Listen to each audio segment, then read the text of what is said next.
course, myself, Randy, and of course, Shepard Duncan, Yes. were bringing you day by day commentary before the national recount commenced, and of course, to the conclusion. We were able, as we had said then, is that essentially we were in the driver's seats, and all of the persons who work in the various recount center had the opportunity to come and bring the information to I think us. we don't have sound. You have to bring the information to us. All right, so our operator just indicated that we had some technical glitches, so let's just restart Yes. the program. Back from the top. Now that we have sound, Yeah. welcome. Right, so Chris, your number things already. For those persons who now joined us, we will bring to you a very special program this afternoon. The afternoon rush, but it's a different twist. We're talking about the theft of democracy, recounting a year ago what happened during our 20 March 2020 elections, and prior to, and after that, subsequent to that, into the recount session. I know, we were out there, as Chris would have mentioned, you didn't hear, covering it myself, Chris, and Sharon Duncan, who's not here today, he's on parliamentary duties. But Chris, back from the top. Yeah, exactly. Yes. All right, so Jumbo, to all of you out there celebrating emancipation, and we hope wherever you are with family and friends that you will enjoy the festivities. And of course, what we always stress to people is important in terms of emancipation is that you start to emancipate yourself from mental slavery. And in somewhat of a nutshell, today's special edition of the Afternoon Rush will do exactly that. A few minutes from now, we will be airing for you its official airing, and that is the theft of democracy. It is a 1 hour documentary which does an in-depth analysis in terms of what transpired during the 2020 general and regional elections. You will be hearing from commissioners of the Ghana Elections Commission responsible to the APNU AFC. You will be hearing from persons who work in the National Recount Center, and of course, Randy, myself, and Sharon Duncan, who were bringing you day by day commentary in terms of what was transpiring in the Arthur Chong Conference Center. We did, during those broadcasts, 4 times per day for the duration of the recount, which I think accounts for about 32 or 33 days. Yes. And we were essentially bringing you day by day, by hourly information, what was coming out, what was emerging from the recount center. Of course, we did as well brought to you the geopolitics that was at play in Guyana's 2020 general and regional elections. We did bring you the involvement of the ABCEU countries, and of course those in CARICOM, the Commonwealth Community, and the roles that they play to oust a democratically elected APNU AFC government. That documentary took approximately 6 or 5 months thereabout, because we wanted to ensure that the information that is going to be presented to you is as clear and credible as possible in that documentary.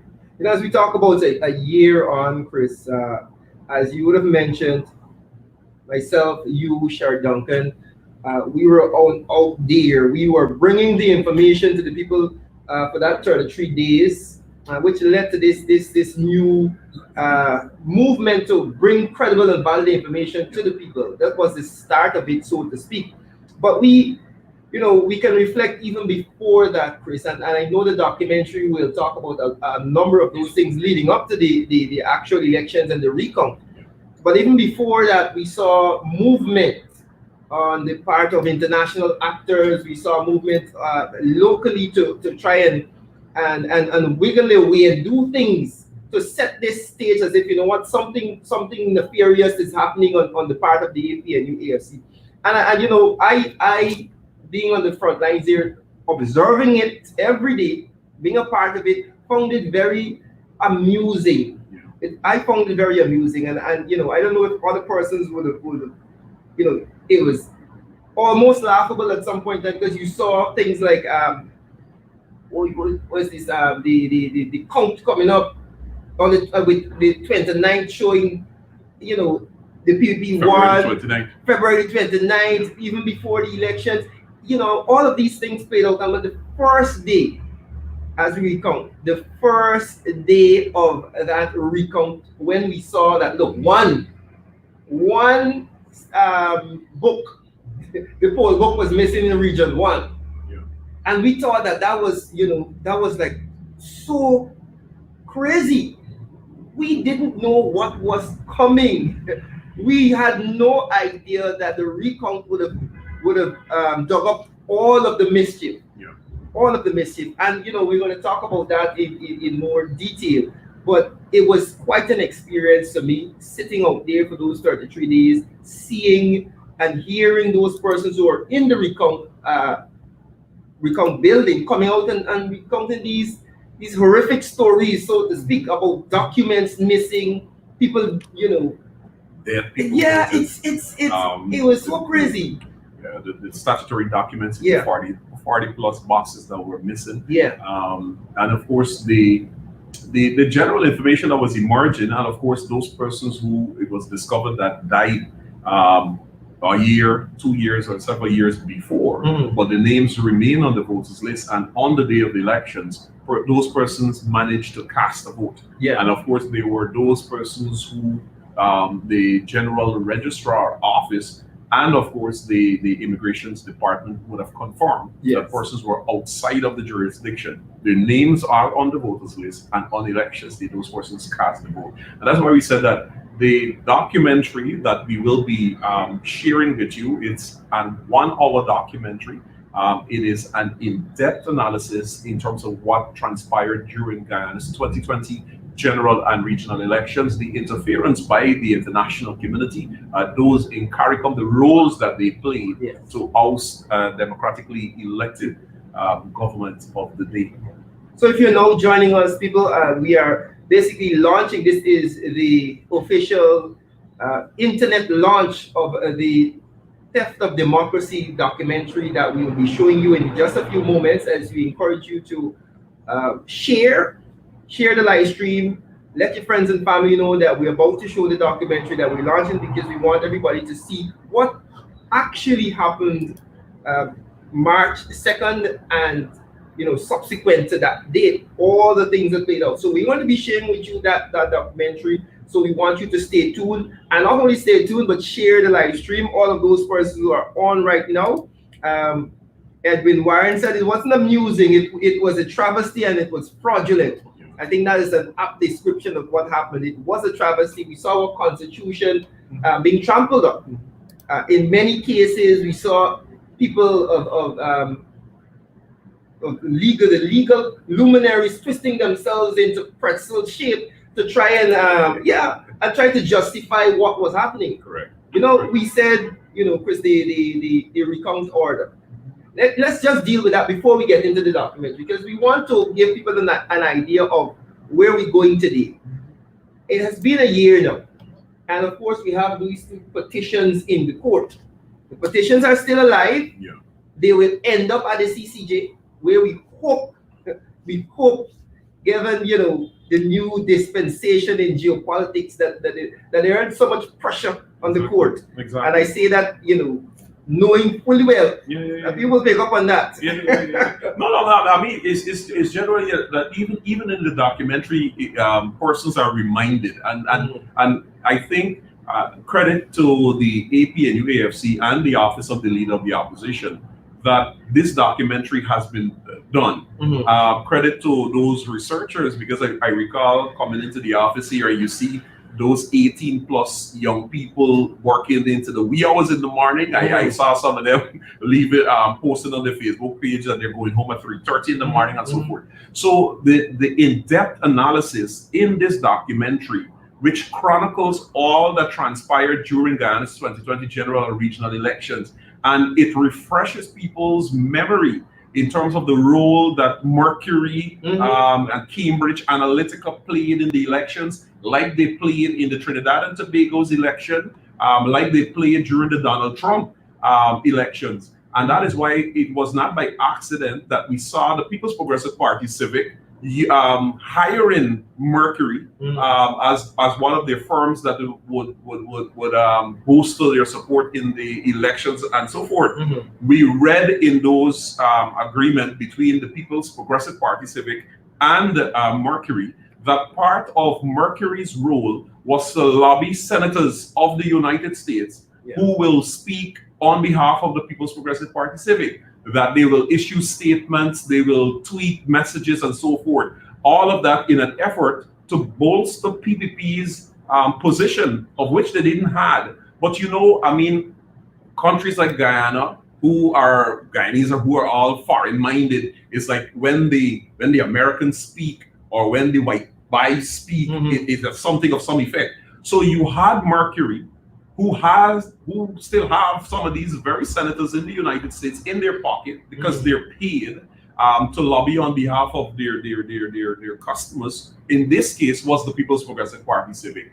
and like you mentioned, and in the documentary, it will remind people that on the eve of a court ruling by whether it is Roxanne George Wiltshire, whether it's the appeal court, whether it's the Caribbean Court of Justice, Mhm. or on the eve of a pronouncement from the Ghana You saw Elections Commission, statements. you saw statements. There is a Mike Pompeo, pompous Mike Pompeo at the time would have been tweeting or issuing some statement. You would have seen something emanating from Commonwealth, something of the sort. It was all structured in such a way that would paint a picture of the elections to put that the People's Progressive Party Civic won these elections and the APNU AFC was involved in some fraud. Mhm. But then when you go into the recount and you actually open those boxes, in fact, box after box after box, 2,300 plus boxes, and in almost 50% of those boxes, you saw anomalies, discrepancies, missing documentation. And then when you refer back to the Ghana Elections Commission's manual, which guides you in terms of what you are looking for. For example, in the manual, it tells you that when you open a ballot box, these are the statutory documents that must, it's not may or might or maybe, but these statutory documents must accompany the votes or the ballots that are inside of those boxes. And when you open those ballot boxes, in fact, ballot box after ballot box after ballot box, when you open those boxes, you see votes, but no statutory documents to tell you that in this particular constituency, there were 200 persons who were eligible, eligible to cast a vote. It doesn't tell you that because that document is missing. It doesn't tell you that of the 200 eligible voters who were eligible to cast a vote in that constituency, of the 200, 108 turned up. It doesn't tell you that. It didn't tell you that of the votes that were cast, these were spoiled votes. It didn't tell you of the votes that were cast, these were military votes that were mixed. It doesn't tell you nothing. So what we had during those elections, during the recount, it was discovered that you had boxes after boxes with no statutory document, just votes. Yeah. And then the votes inside of those boxes, some 90% of them was credited to the People's Progressive Party Civic. Yeah. So how do you, as a country, how do you, as an election commission, validate those votes that are inside of the boxes and you have absolutely no statutory document to guide you?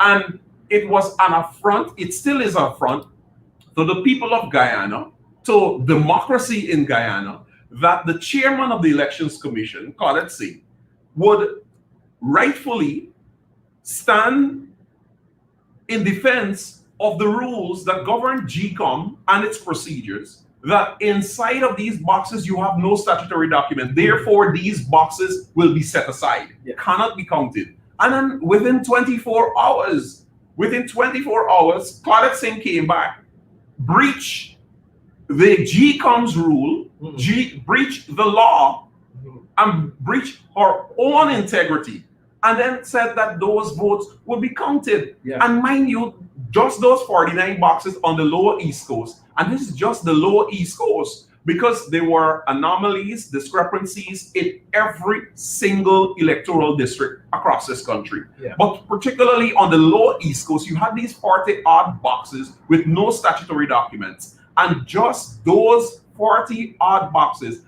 has a vote value of 11,600 plus votes. Yeah. And you remind people that people might say, man, it's just 11,000 something votes. It's like over 300 something thousand people voted. But to get a seat in the National Assembly, all you need is 7,000 votes. So if you, by way of minus, if you withdraw 7,000 votes from either political party, they have a seat less in the National Assembly. Yeah. And then when you tabulate those other discrepancies, missing poll books, persons, ballot paper that weren't stamped, Oaths of identity missing. oaths of identity missing, persons who were dead, but the names are on the list, but votes were cast, persons who were outside of the jurisdiction, name on the list, but votes were cast. If you were to minus all of those, which was what the Guyana Elections Commission set out to do, to end up with a final credible count. That's what everyone was told, that we will go through box after box, and where there are discrepancies and anomalies and so forth, those will be set aside. And the valid votes will emerge. And then I remind people that when the CEO of the Elections Commission, Mr. Keith Lowenfley, submitted his report, because he did exactly what GECOM set out to do.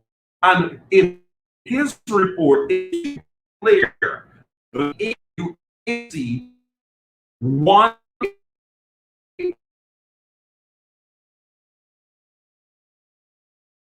has been installed on fraudulent votes, and no matter how they twist it or turn it, the reality is, as Anil Nandlal said, fraud is fraud. Yeah. And if you are in the seat of government on fraudulent votes, then therefore you are a fraudulent regime that is sitting in the office. Okay. And that again, Randy, is credit to the team that worked on this documentary, because it is an in-depth analysis of what transpired in Guyana, the geopolitics that played out, Mercury, Cambridge Analytica, all of them that played role with the pompous Mike Pompeo and the other senators there in the United States. In fact, it is easy just to say the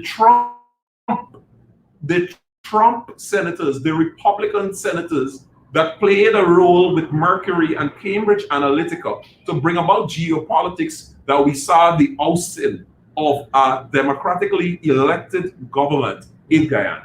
And you know, as we say this, and we're about to play that documentary for you, but we encourage you to share the live stream so more persons can get a chance to see it.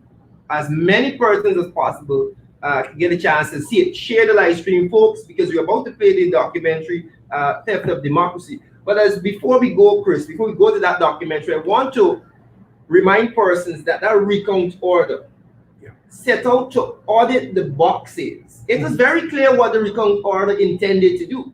It had all the criteria set out there, and it said we are going to audit these boxes and we are going to tabulate only credible and valid votes. Correct. So the recount order, which was agreed to in good faith by the president, agreed to in good faith, said that we are going to do X, Y, Z, or W, X, Y, Z, right? Halfway of the process, halfway along the process, we found these boxes with no statutory document, and the process changed to X alone or W alone. So you are left wondering, what happened to X, Y, Z? We're only doing W. Yeah. And at that point in time, you know, I think that was the moment when, you know, that feeling of betrayal. You're both together. Right. Yes, of course, a feeling of betrayal to me, because I could have understood how Mr. Granger would have felt in that moment, understanding, look, I agreed to this thing in good faith. Correct. And you just decide to abandon the process. And it was, let me put it a simple way, we're going to count credible and valid votes. Halfway, it turned to, we're going to count all votes.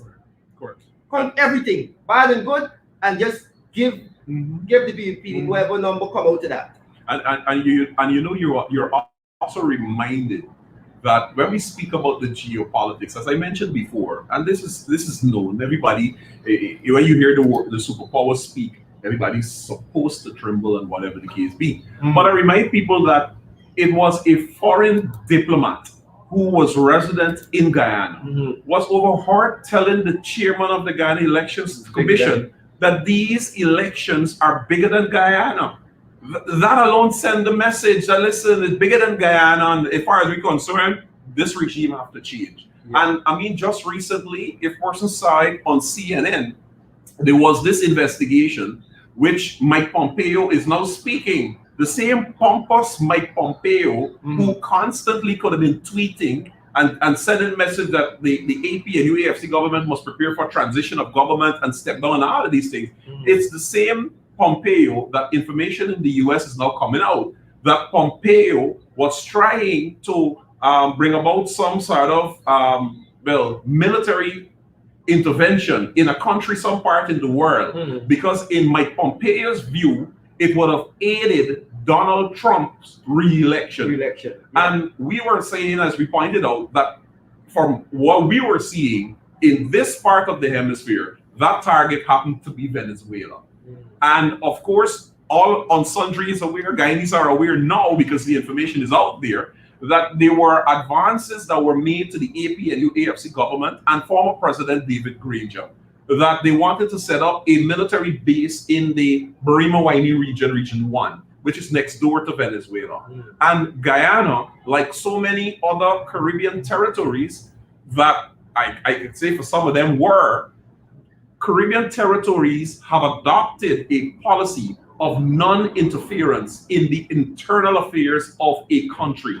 And that is why when Guyana was approached about having this US-based military operation set up in the Barima-Waini region, Region 1, Guyana objected to it because Guyana, like many other Caribbean countries, adopted this policy of non-interference in the internal affairs of a country. Then Guyana had a second approach that wanted to set up a Voice of America in the Barima-Waini region, in Region 1. But Voice of America would not have been broadcasted in Guyana. It would have been broadcasted in Venezuela. And of course, it would have been speaking in Spanish. As far as Guyana is concerned, that too, we view it as internal interference in the internal affairs of Venezuela. And that too was objected or rejected. So essentially, you had the David Granger-led administration that rejected two requests of the Trump administration. One was to set up a military base in Region 1. Two was to set up a Voice of America radio station in Region 1, both of which would have worked to intervene in the internal affairs of Venezuela. And on both occasions, former President David Granger rejected those requests. And as such, David Granger administration, the AP and UAFC, doesn't serve the interest or didn't serve the interest at that time of the Donald Trump administration. And therefore, the geopolitics have to kick in play. And listen, if you're not going to play we game, we have to get rid of you. And that is why in the elections and the recount, you heard and saw those voices from the international community, the Pompeos and so forth, to push this agenda to oust the AP and UAFC government. Having done that, note that we moved from elections which were March the 2nd all the way to August the 2nd, a 5-month period. So of course, by August, the American elections was already due in November. So the period of time that this cabal, this hand-to-mouth that you could use at your discretion, which is the PPP, because they're known for corruption. Corrupt is what they breed. If any foreign policy comes and pull the PPP leg and say, we want you to jump left, they could jump left, but they could jump left twice. If they tell the PPP that, listen, we want you to sing like a bird, they will sing a whole album. That is the PPP. And foreign powers or the Trump administration knows that in terms of a government, in comparison an AP and UAFC or PPP, which of the two you could get to do your bidding, and that would be the PPP. And of course, everybody knows that all of these foreign powers have so much dirt on the PPP. Whether it's their involvement in the narcotics trade, whether it's their involvement in the Phantom Death Squad that you saw operating in Guyana, that is responsible for the death of over 1,400 people, whether it's corruption, nepotism, you name it, all of that is the PPP. So any foreign power would be happy to install an administration that they know are corrupt.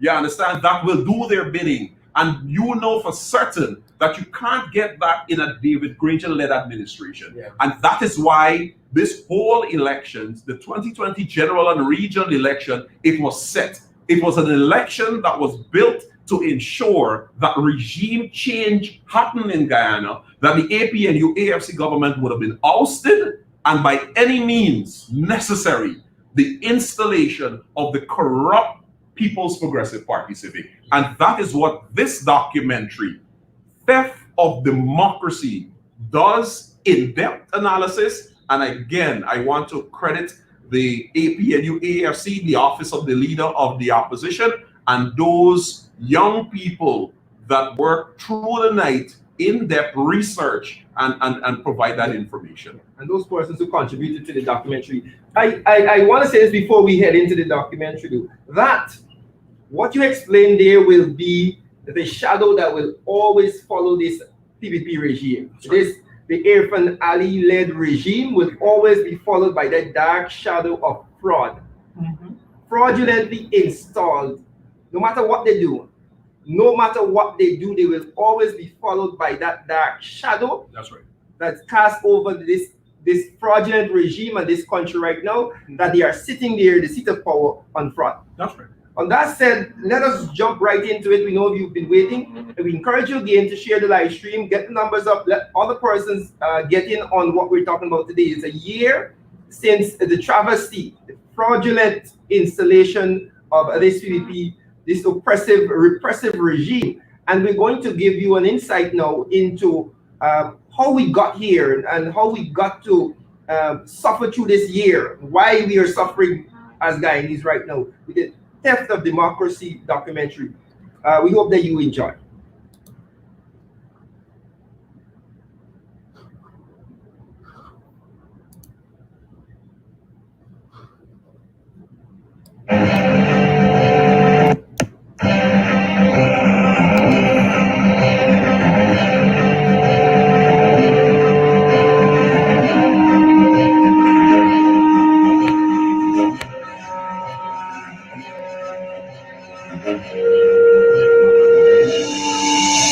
Guyana is a country of 83,000 square miles located on South America's northeastern Atlantic coast.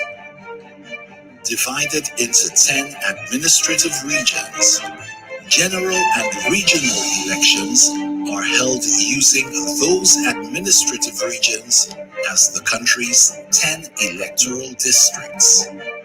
Guyana joined the ranks of oil-producing nations in 2019, with the first commercial discovery of oil in May 2015.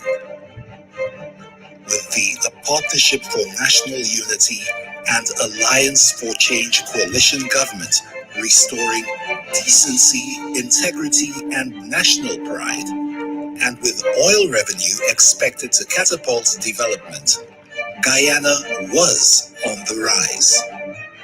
But 3 years into the coalition's term of government, after the reading of the country's 2019 national budget, the then opposition People's Progressive Party Civic colluded with Charandas Persaud, a member of parliament of the then President David Granger-led APNU AFC, and successfully brought a motion of no confidence in the National Assembly, effectively crippling the APNU AFC government and triggering early elections. It was treachery. Yes. It was total, so disgusting and an infamy. The March 2nd, 2020 general and regional elections plunged Guyana into a period of political deadlock and 5 months of crisis. The nation witnessed a concerted and coordinated effort by internal and external forces to rob the people of Guyana of our right to self-determination. This attack on the will of the people resulted in a theft of democracy.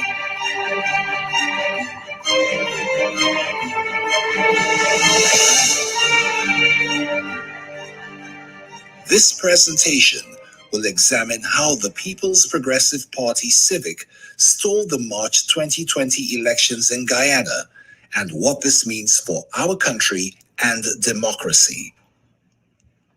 In the short months since the installation of the PPPC, we have seen a resurgence in the illicit drug trade. The brutal murders of Joel and Isaiah Henry and Harish Singh, a return to the days of execution-style killings, and the gross mismanagement of Guyana's response to the COVID-19 pandemic. The terror we are witnessing is a frightening reminder that the nation is in danger of being plunged back into the sorrows of the previous 23 years of PPPC rule. So, who would want them back in power? And how did they accomplish this bold theft of an election? Let's explore the facts. A false narrative about the March 2020 elections has been propagated by international and national forces which sought to paint the APNU AFC as involved in a scheme to rig the March 2020 elections, when in fact there was a coordinated effort led by the PPPC locally and supported by international actors. For one to understand what has happened, the PPP had developed a narrative from the time the election process started, in which they were contending that the elections were going to be rigged. And so they were socializing the international community into believing that the elections will be rigged. The truth is, the rigging of elections is not new to the PPPC. While they have painted themselves as victims, the PPPC has engaged in electoral fraud in every election that they have contested in their history. The People's Progressive Party Civic historically has mastered the art of rigging and then seeking to change the narrative. We can go straight back to the 1947 election, where the PPP refused to give up after by-election. We can go to the 2011 elections, where they fraudulently took the AFC seat and gave it to the then Prime Minister and then refused to bring the petition. The PPP has historically had sophisticated ways of rigging elections. First, they use fear so that in their communities, even people who oppose them will be afraid to stand up. Then they ensure that the persons appointed in those polling stations are PPP persons who will serve the PPP interests, and they are not independent actors. So there are a plethora of ways in which the PPP undermines the electoral system and ensure that they stay in power. When the people triumphed in 2015 and ousted the PPPC from office, the nation erupted with joy and relief. A new day was nigh. Guyana was actually at a point where we were actually being respected by the world. Our people were proud to say that they are Guyanese. They could have gone all around the world to be respected. Guyana was basically shining on the international stage again under the APNU AFC administration. Those features of democracy, those features of transparency, those features of accountability were very, very important to us. And as the APNU AFC moved forward with its anti-corruption agenda, its war on illicit drugs, and its focus on building a safe and peaceful Guyana, the PPP sat in opposition and began their plot to steal the seat of government from the democratically elected APNU AFC. In March 2019, the PPPC rehired Washington-based political lobbying firm Mercury Public Affairs, with which it had a long-standing relationship and which is embroiled in the scandals surrounding alleged Russian interference in United States elections. According to the New York Times, federal prosecutors also investigated the flow of foreign money to Mercury, which had been recruited by Paul Manafort, former President Trump's elections campaign chairman, who was later convicted for financial fraud. Kemraj Ramjatan, leader of the Alliance for Change, explains.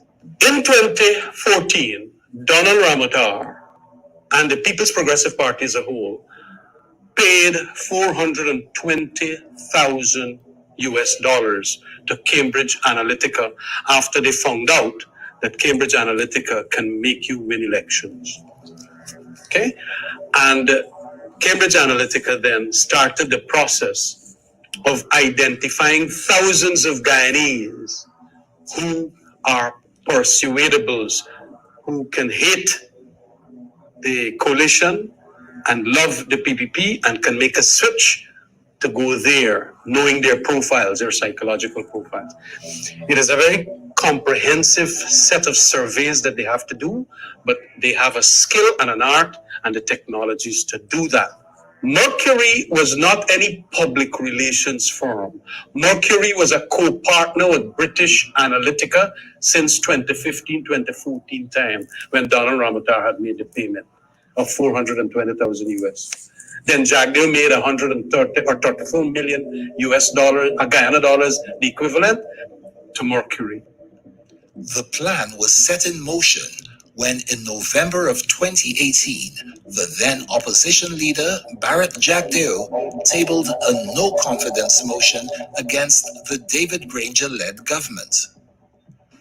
On December 21st, 2018, Charandas Prasad, who sat in the National Assembly as an Alliance for Change member, voted for the Jagdeo-sponsored no-confidence motion. With this act of treachery, Persal plunged Guyana into constitutional and political crisis. Persal was later rewarded for his efforts by the PPPC with an appointment as Guyana's High Commissioner to India. It was, in my opinion, my dear, one of the most treacherous acts in the history of Guyana. On the day itself, knowing the very importance of the no-confidence motion, AMNO, as chief whip, along with Moses Nagamoto, called a meeting in one of the committee rooms and indicated that the motion will be started in an hour's time. We want everybody to understand that this can bring down our government if any one of us lose stupidness. And of course, everybody was asked, how will you vote? Because we wanted to test it there. Moses, no, this, no, that, no, everybody, no. The loudest no came from that fella, Charandas. Charandas would flee the country in the wee hours of the morning of December 22nd, 2018. Persaud, a Canadian citizen, was escorted to the Eugene F. Correa International Airport under the protection of the then High Commissioner of Canada to Guyana, Lilian Chatterjee. He was also accompanied by PPP member Peter Ramsarup. The cloak of darkness escorts to his flight hinted that the Canadian High Commission may have foreknown Persaud's intent to betray his party and was the first sign of the international interference and the diplomatic overreach that would plague the Granger government in the coming months. We are very concerned about that, whereby you're going to have members of the opposition doing that kind of thing. and literally, and getting the person too, Charan Das himself, to get involved in all of that. So for the purposes of bringing down the government. And then immediately after doing that on that night, all the arrangements seemingly being in place for him to get away to Canada. With the no confidence motion passed, the APNU AFC government moved to respect the constitutional requirements while maintaining the functions necessary to the well-being of the people of Guyana. Committed to respecting the rule of law, and with Guyana's development effectively stymied as the government would be unable to pass a budget, on February 19th, 2019, President David Granger asked the Guyana Elections Commission, GECOM, to begin preparations for general and regional elections.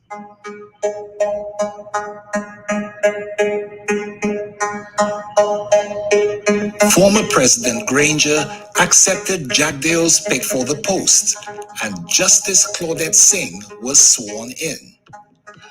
Her first order of business? Bringing a halt to the much-needed house-to-house registration, a decision she made without a vote of the commission.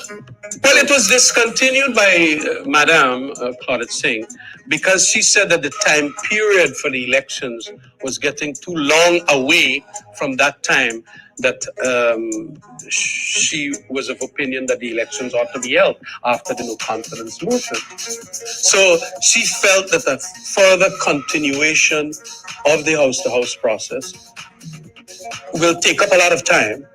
And there were international pressures again. International pressures. They didn't want they were saying that, look, people can't go and impersonate and vote twice and do this and do that and so on. Notwithstanding the list is bloated. The campaigns of the political parties began in earnest in the last half of 2019 as they aimed to win the hearts and minds of the people. The APNU AFC ran a clean and uplifting campaign which celebrated the progress that had been made between 2015 and 2020. Not so with the PPP. I have to say that a number of things led to what transpired to be the most painful of elections in modern Guyana history. I don't know how you are informed about what Cambridge Analytica did with the Brexit vote and the Donald Trump vote, along with the Kamla Bissessar vote in Trinidad. But Cambridge Analytica is a big firm that gets into people's profiles in a country, and then knowing how people think, they can manage to do what is called psychops, to the extent of understanding how you can vote if certain ads are sent to you personally. In 2014, Donald Ramotar and the People's Progressive Party as a whole paid $420,000 to Cambridge Analytica after they found out that Cambridge Analytica can make you win elections. The SCL group, or Cambridge Analytica, first started having discussions with President Ramotar, and while engaging with the People's Progressive Party, the PPP, who the president was a part of that party. And how much money did the PPP spend on this?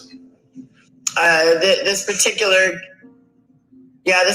campaign was $420,000 for the support specifically that Cambridge would have given, and they would have spent a lot more than that on their local team and on the actual ad spend.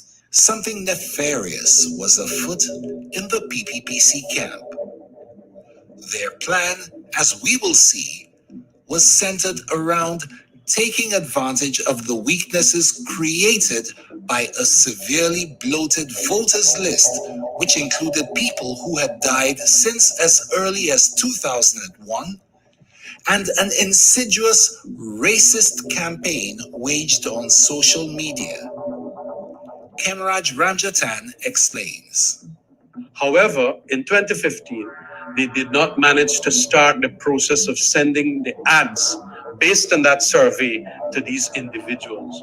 Time, because of the no confidence motion around that time that Mr. Nagamutu had brought, got them all jittery and whatever. They used that, however, in the 2020 elections. And they managed to send personalized ads via Facebook to a lot of Indo-Guyanese that were persuadables that they could go back. Because remember, in that elections of 2015, a number of these people felt that they were very bad for the country, that is the PPP. However, they still had a heart for the PPP. They managed to send to these people, especially the Hindu community. I'm now learning from the several pundits who told me about getting personalized ads, and they were very racial. Now, me and you and all members of the APNU AFC coalition, we dealing very legally and in accordance with lawful action with ads. It got to be non-racial, it got to be very legitimate and legal advertisement. But in the darkness of the internet, this is what the PPP was doing to what is called the persuadables. That is the only reason they took Analytica, Cambridge Analytica, and Mercury. Election day went smoothly, with the exception of the first hint that something was afoot, occurring when General Secretary of the People's National Congress, Amna Ali, and Basil Williams, then Attorney General, were forced to confront Anil Nandalal, PPPC executive member who became Attorney General in the Ali administration. There were allegations that Mr. Nandalal was engaged in the distribution of national identification cards to prospective voters in District 4 on the lower east coast of Demerara. This development would prove to be significant, as the lower east coast of Demerara would emerge as the epicenter of electoral fraud committed by the PPPC. Where was that? There's election, you've been distributing I was called here to resolve. I was called here. I'm telling you that it was alleged that you were distributing. That is not so. The election day proceedings were deemed to be overall free and fair by observers, and the Guyana Elections Commission, GECOM, proceeded with tabulation of the results. In the wee hours of March 4th, 2020, however, this process was derailed and the entire election cast in doubt when the PPPC and a group of political party leaders led by then leader of the opposition, Bharat Jagdeo, presidential candidate Ifran Ali, and former Phantom Squad operatives invaded the Media and Tabulations Office on High and Hatfield Streets. Representatives of international missions and observers groups were also on the scene. Leader of the opposition, Joseph Harmon, gives his views on this matter. The 2nd of March, for all intents and purposes, went relatively smoothly. I say relatively because there were incidents which took place on that day itself that would characterize it as being not as smooth as it ought to be, and I say relatively.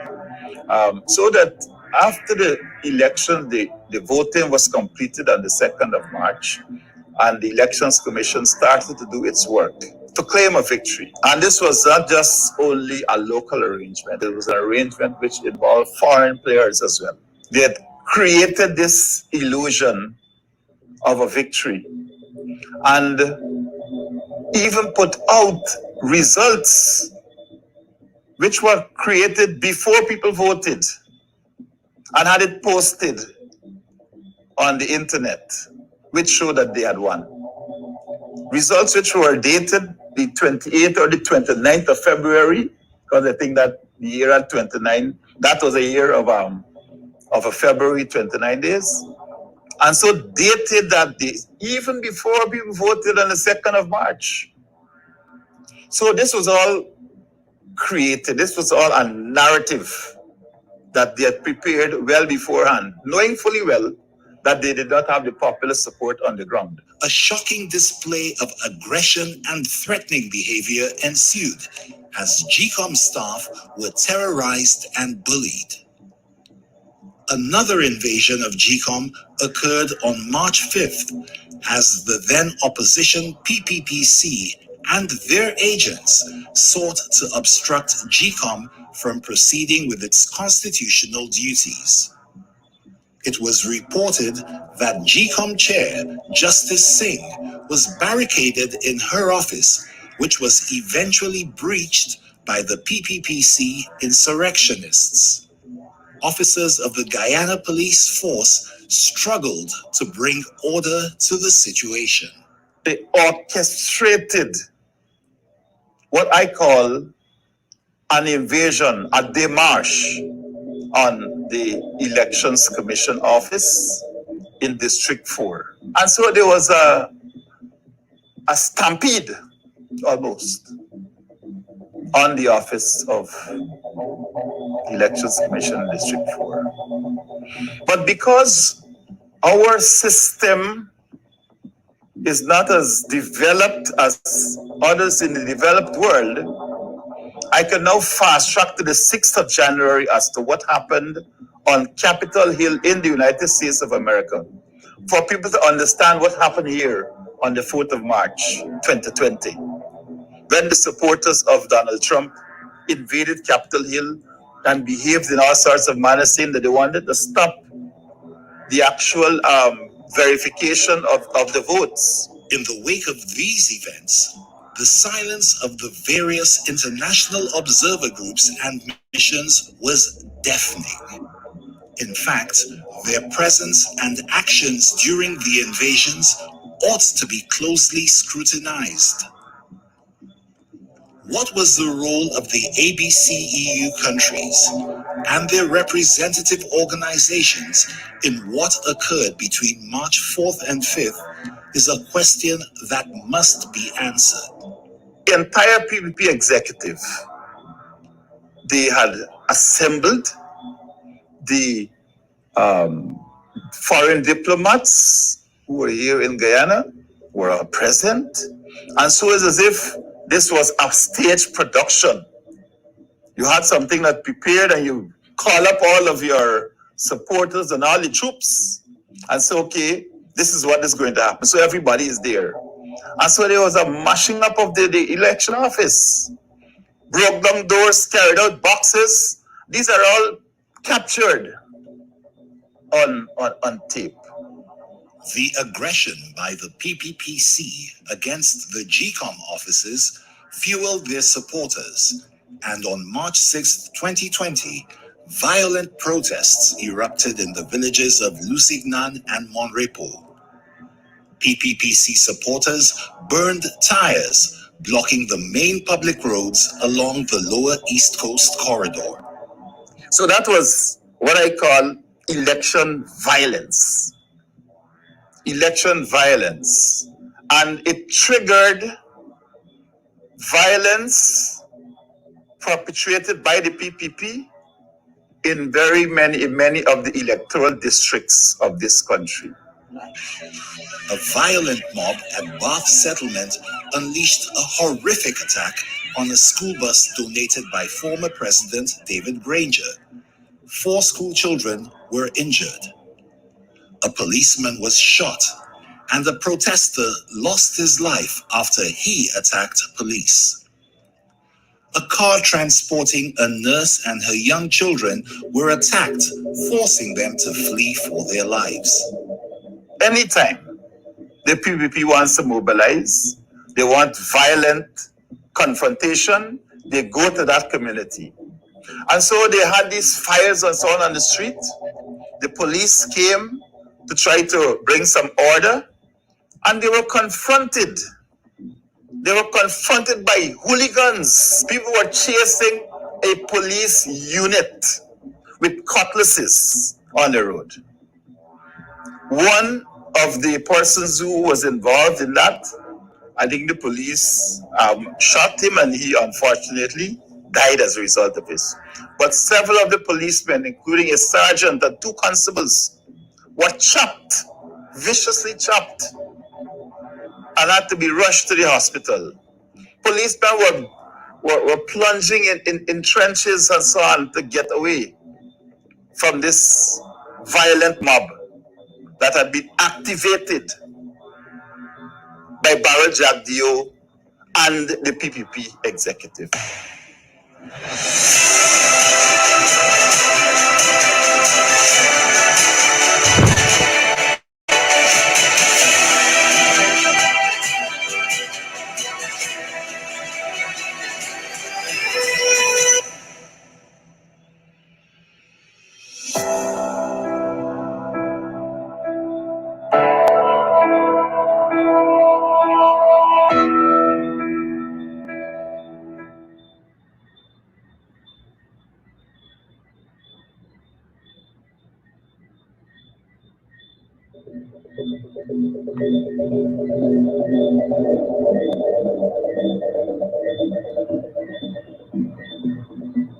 In the face of uncertainty surrounding the GCOM process and significant distrust hanging over any result, in the national interest, then President David Granger turned to the then CARICOM chairman, Mia Mottley, to supervise a total national recount of votes.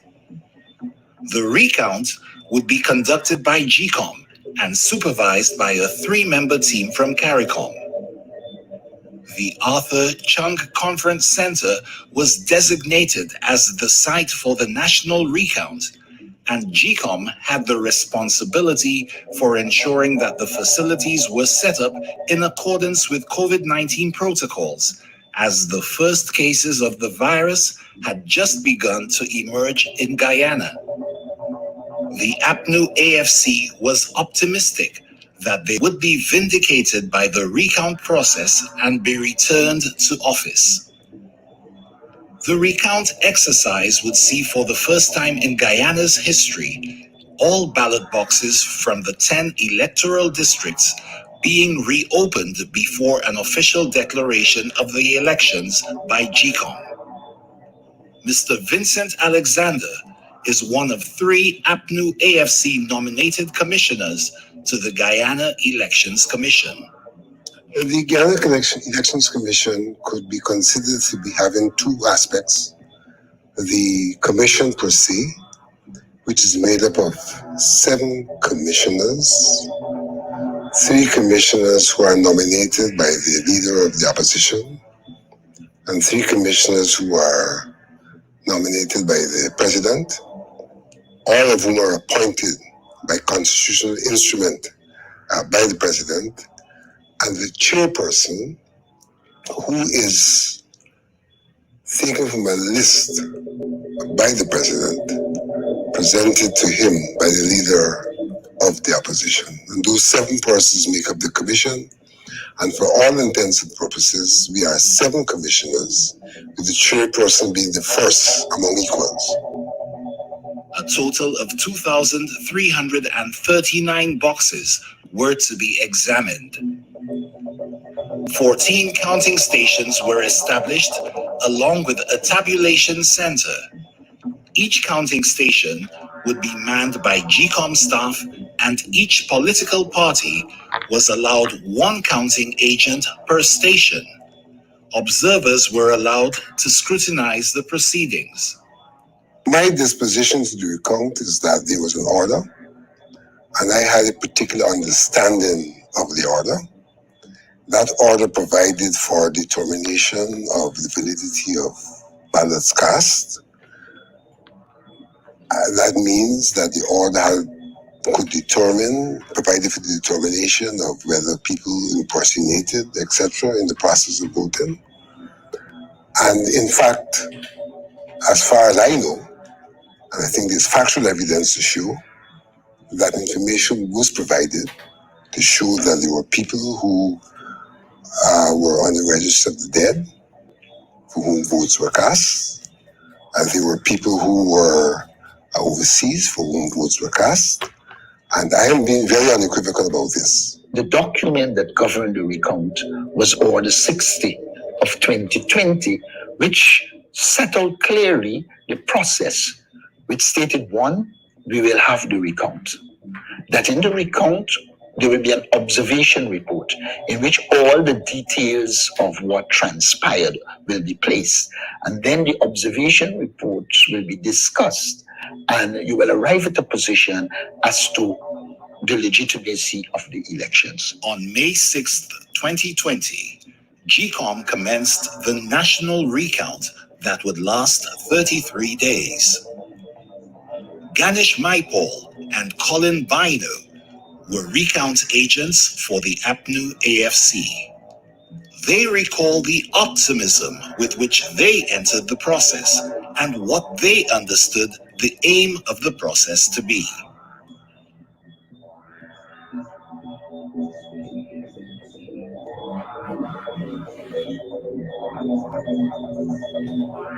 We know that we were going to the National Recount Center at the Arthur Chung Conference Center to come out with a final credible count.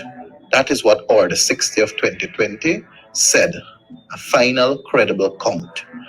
We also knew that in order to achieve a final credible count, every single vote in the ballot boxes must be accounted for. So we went into this recount knowing that we're coming out with a final credible count. I was so proud that I was part of that happening at the Arthur Chung Conference Center. There were more than 50 of us there, whether you were in the tabulation room or in the different areas that we were checking the ballots. We were part of this total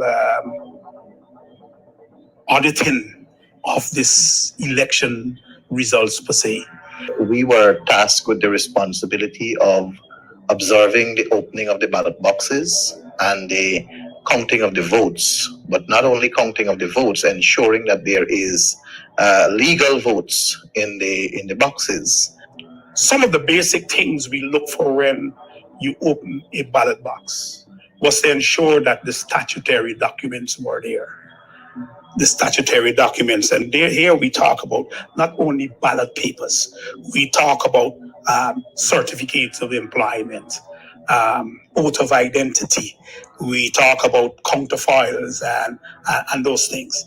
What GCOM did was to ensure that these statutory documents that they said to us that should be in all ballot boxes, those were the documents that help us to really reconcile what really happened for that particular ballot box at that particular polling station. But that excitement quickly gave way to concern, as what appeared to be a straightforward process to determine a final credible count rapidly deteriorated before their very eyes. Once the ballot boxes were reopened, it quickly became apparent that on election day, some things had gone terribly wrong. As days went by, there was this sense of you feeling as though you are not coming out here with a final credible count, because GCOM kept changing the rules of the game as we kept playing the game. GCOM kept changing the basket of rules to satisfy one political party, that is the People's Progressive Party.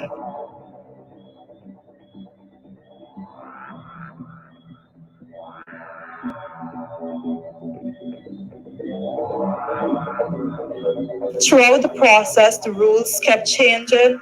GCOM commissioners kept meeting to decide on matters that they did not have any answers to. And strange enough, one of those items listed in the basket of issues was what constitute a valid vote. In that recount process, it had to be decided on what constituted a valid vote. And I can tell you, in the basket of issues that was presented on the 27th of May, it was strange to me that that was one of the things that was highlighted. I think it was it was in bold capitals, if I remember correctly, that what constitutes a valid vote, it was revised on the 26th of May, and then again it was revised on the 27th of May. So at that point in time, what it simply said is votes that was counted or not counted prior to that date was then being considered using a different set of guidelines moving forward. So there was no consistency as to how those votes were being considered at the beginning, at the middle, and at the end of the recount process. The tabulation of the statements of recount was a tedious process and one which was also mired in controversy. Captain Daniel Siram and Miss Juretha Fernandez served as tabulation agents for the APNU AFC coalition. In the tabulation group, we would have received all of the statements of recount. This came from all of the recount stations in which we would have scrutinized along with other counterparts from other political parties. And later on, we would have inputted into spreadsheets. These spreadsheets would have been inputted live. Some days they weren't inputted live for whatever reason or the other.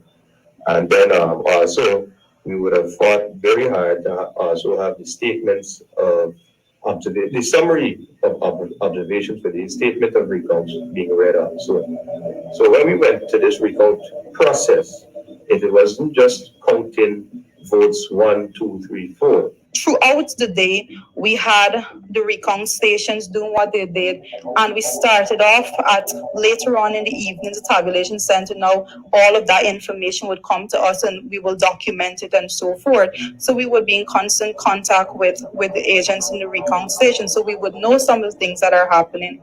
What we would have seen is that even when issues were highlighted in those recount stations by the agents at the end of the day, and mind you, those things would have been sent to the level of the commission for them to deliberate on and to give answers to, yet we had, at the end of the day, those statements of recount still being inputted in the tabulation center. And that was a major issue for us, because how could you be entering in data that is still being deliberated on at the level of the commission? As the recount unfolded, concern gave way to alarm.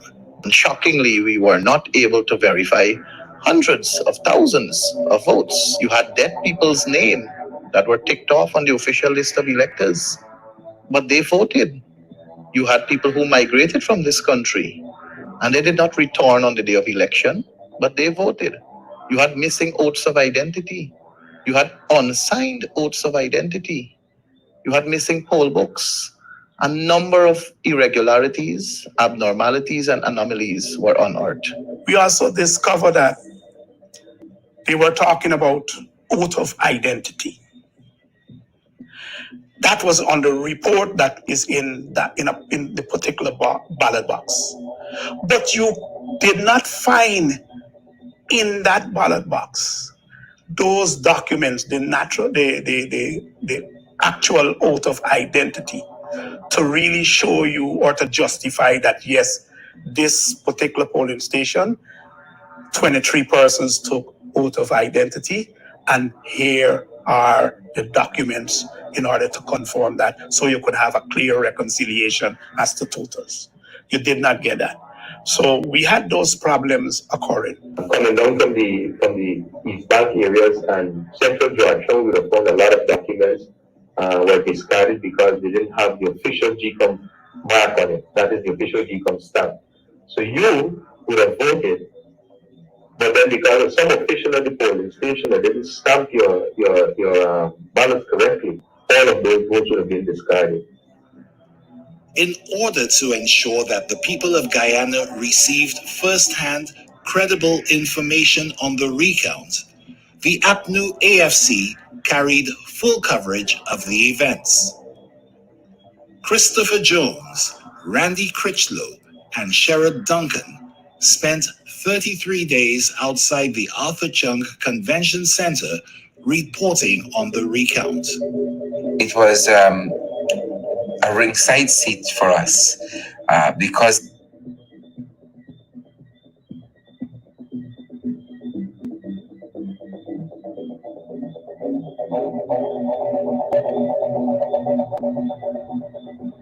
not necessarily coordinating among themselves on the inside before we got it. So we were getting from these various streams, and so we were able to see the patterns long before they themselves saw the pattern. So, for instance, we saw what was happening on the East Coast very, very early. We started seeing that, and we started seeing the trend nationally of all of these discrepancies and anomalies, the inconsistencies, and it was essentially a conscious decision taken on our part that.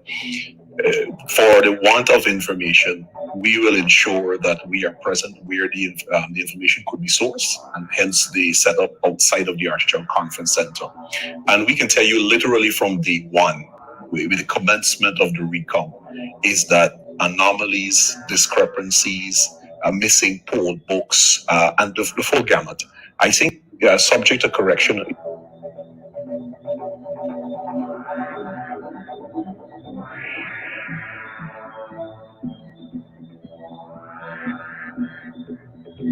When those people who were the agents, the recount agents, when they came out to speak with us, you realize, okay, you were talking about Region 6, Region 7, Region 9, Region 1, those indigenous communities, we saw a particular type of fraud happening.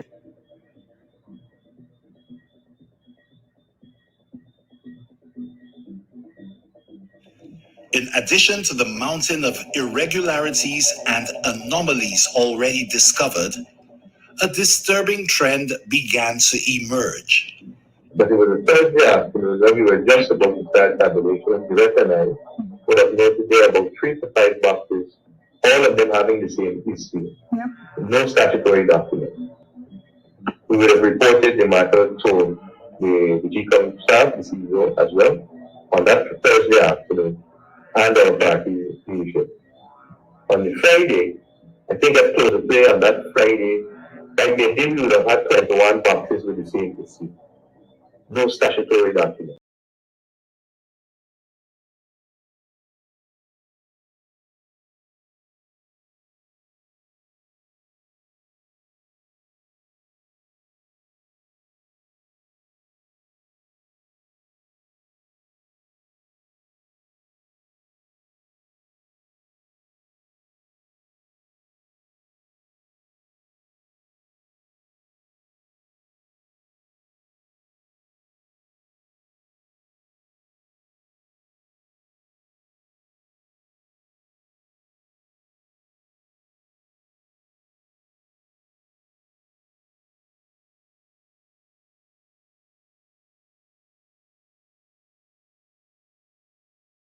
Voters list that was supposed to be among that.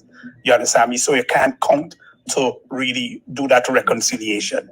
The boxes that were found were on the lower upper East Coast, and they were in areas that are historic strongholds of the PPP civil. Coincidental? I think not. GCOM decided to set aside the ballot boxes that had no statutory documentation and not include those in the tabulated results. But that decision was soon reversed. Simply put, the commission was involved in the process, and the process was determined by the casting vote of the chairperson. So that the chairperson, when that decision was made, came down on the side of the boxes being counted.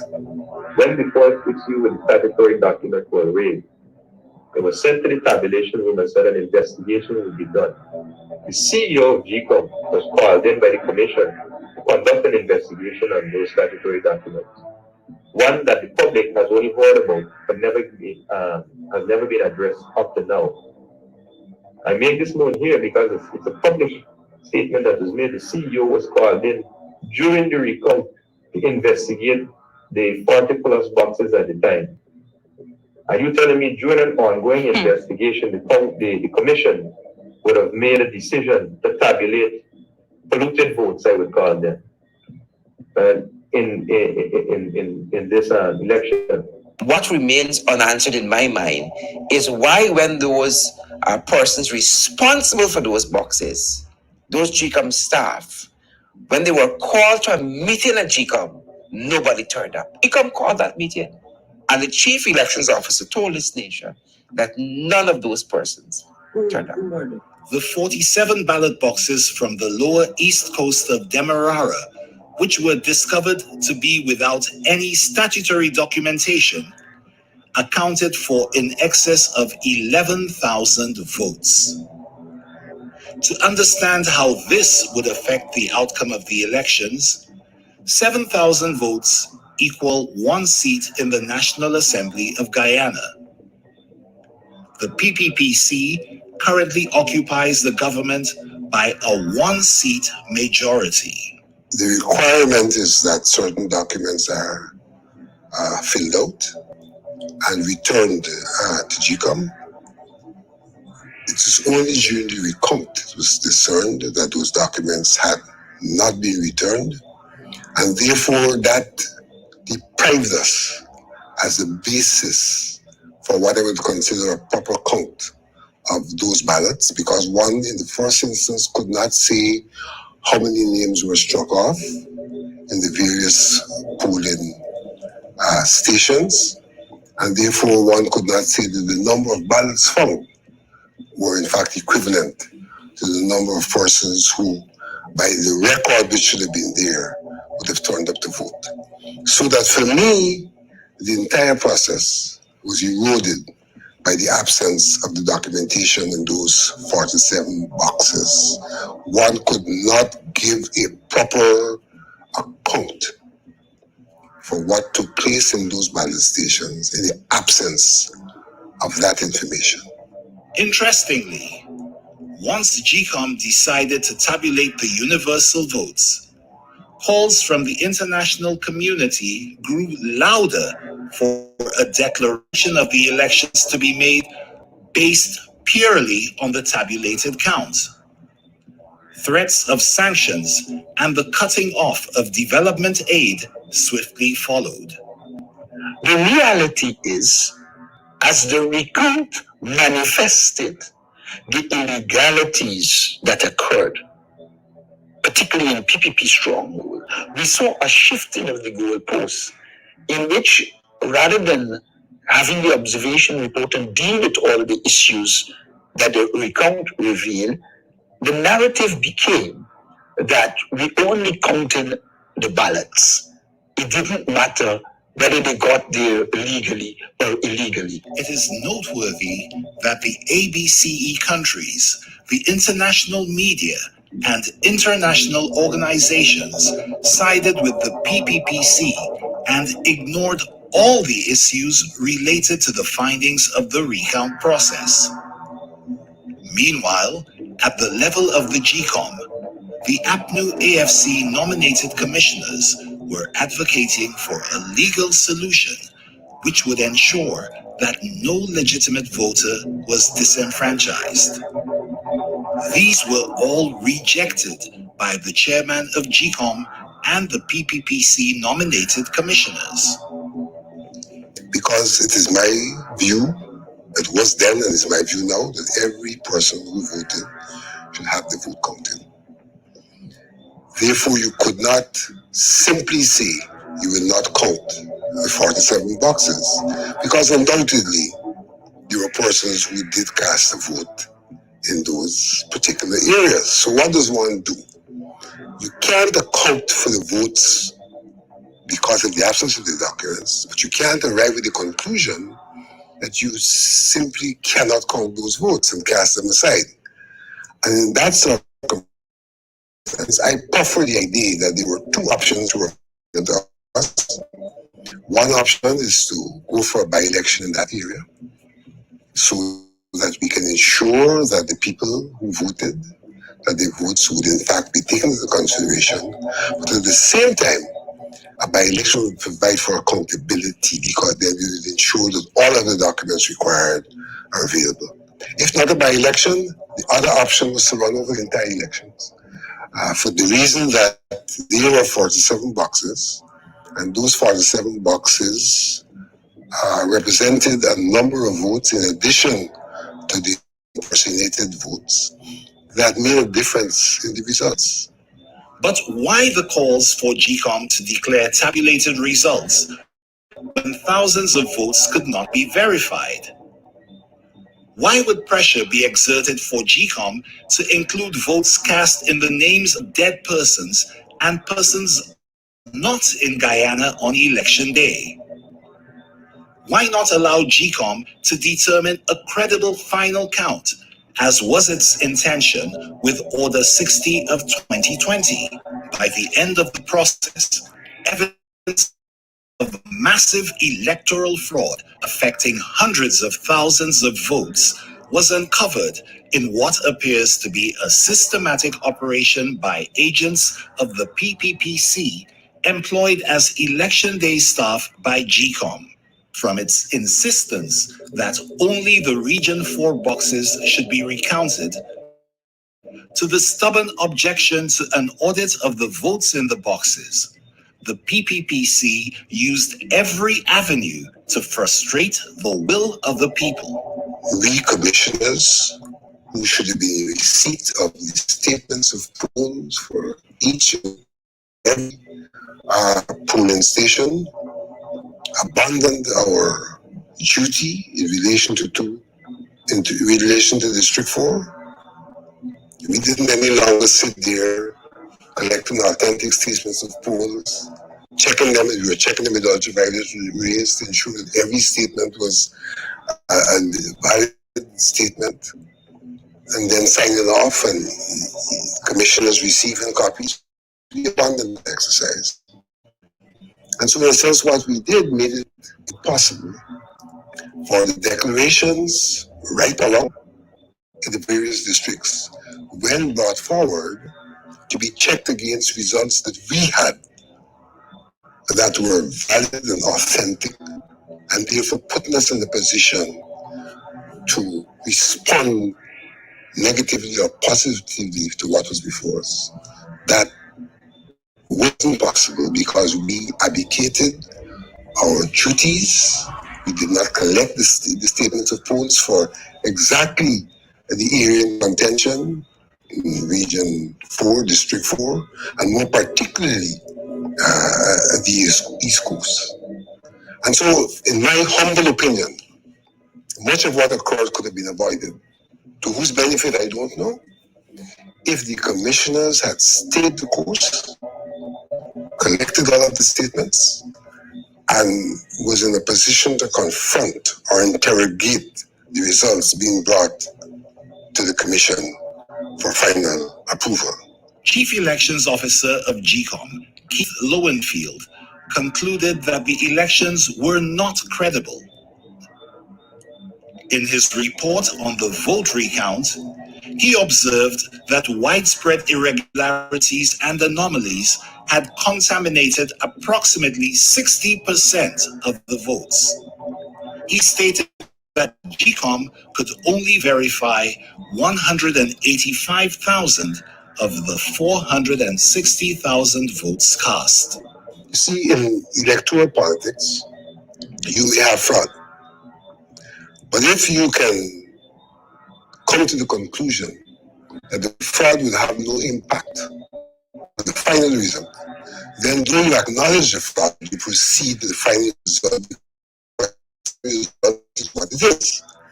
But in this circumstance, when one thinks of the number of votes involved in those 47 boxes, and the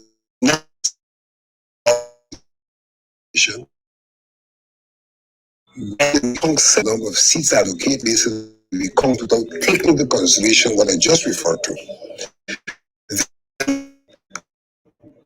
just referred to would make a difference in the outcome of the elections. And therefore, in those circumstances, one cannot and should not take those numbers of the recount as a final result because of the big question mark. International pressure continued for GCOM to declare the results of the elections based on tabulated votes, not on valid votes. In the midst of the courts of Guyana hearing the legal proceedings brought by the APNU AFC to prevent invalid votes from being used to declare the elections, then U.S. Secretary of State Mike Pompeo announced visa restrictions on, as he put it, individuals who have been responsible for or complicit in undermining democracy in Guyana and their immediate family members. You will find on our program that we had 4 times per day. We were actually saying, okay, so tomorrow it is expected that GCOM will make an announcement. And we expect by this evening to see a statement from the ABCE countries. We were able to do that because, again, that was a pattern that was emerging. Every time the court is about to rule, we expect to hear from Mike Pompeo or Zach and so forth. So on the program, if you go back to our program, you will hear us saying that GCOM or the court is about to make a ruling tomorrow. So by tonight, you will expect a statement.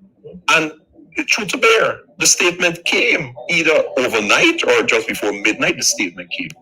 In the end, the Chief Justice compelled the Chief Election Officer to declare the March 2020 general and regional elections on the basis of the tabulated votes, which contained tens of thousands of votes that GCOM itself indicated it could not validate. The Chief Election Officer complied, but included the caveat that the results did not meet the standard of a credible election. And so ended a 5-month imbroglio and the theft of Guyana's democracy. The PPPC was installed into office on August 2nd, 2020. What is worse is that having been installed, they immediately manifested their authoritarian tendencies and they are taking Guyana fast to a dictatorial state. We saw very early the dismissal of African Guyanese for no reason at all. We saw once you were a supporter of the APNU AFC and you were of another ethnic group, whether you were East Indian or from indigenous populations, you were fired. We saw almost immediately the destruction of the professionalism of the police force, and they immediately began to use the police force against innocent people, including public servants and those elections officers who did their work. We saw the advent of trump-up charges against the people of Guyana. We saw the return of widespread discrimination in the society. What were the motives behind the actions of the various players, and why did they want to install the PPP in office? What did they stand to gain? One of the ambassadors was heard to be saying to the chairman of the Elections Commission, these elections are bigger than Guyana. These elections are bigger than Guyana, and therefore you ought to take certain steps. And so this is where the foreign element came in. And this is where the theft of our democracy took place. And it was discovered at the Artichon Conference Center. And every time I go into that conference center now, because Parliament is there and we sit there as members of Parliament, I am reminded of the circumstances in which our democracy was stolen by the PPP, aided and abetted by foreign entities who wanted to see a regime change in this country. The APNU AFC remains committed to the truth, to Guyana's democracy, and will continue to fight on behalf of the people of Guyana, even as we confront and prevail against the consequences of the theft of our democracy. We can, we must, and we will. Thank you for joining us. Yes, we fed up of you. We ain't forget all that you do. Stop trying calling we.